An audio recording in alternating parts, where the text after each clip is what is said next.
Fable 3 is the latest installment in the long-running Fable series that started on the Xbox. And while this game has very many shortcomings, it has a lot of things that make up for these shortcomings. The game is a very familiar atmosphere, making Fable 3 a very familiar place for fans of the series who have played the first two. Moral choices are in abundance, and you always feel like every choice that you make is having a significant impact on the story, and very much of the time it does.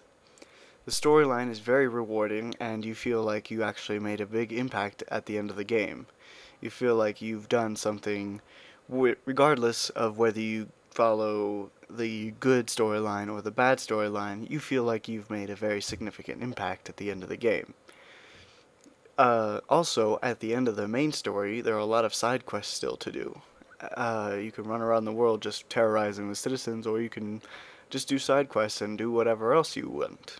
The side quests feel very complete and fleshed out. You don't feel like you're just running through something that the developers put in at the last second to try and make the game a little longer. Make you feel like you're getting a little more money's worth. No, you actually feel like these quests are, a part of the game, really.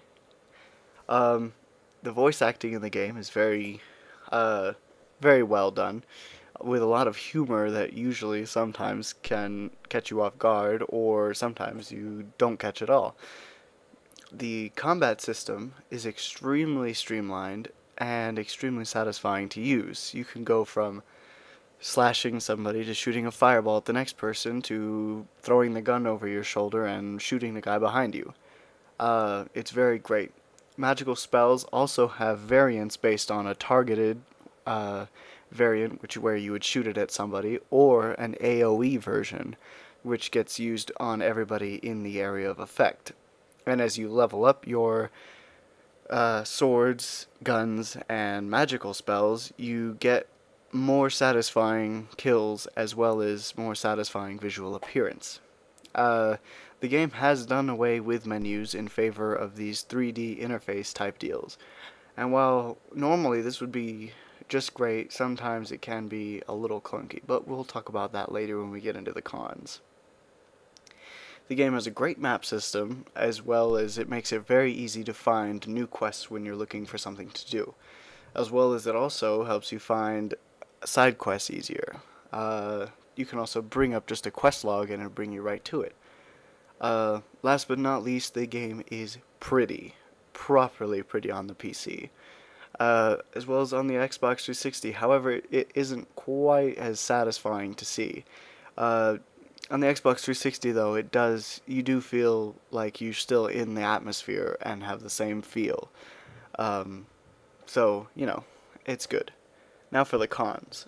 Magic feels more like just a normal weapon rather than a magical ability, because they are just gauntlets that you wear. They're not like where before you would have the magical ability and you would just do these spells. Also, your spell availability is very limited. There aren't very many spells in the game. And to me that seems kind of like a ripoff almost for the magical users.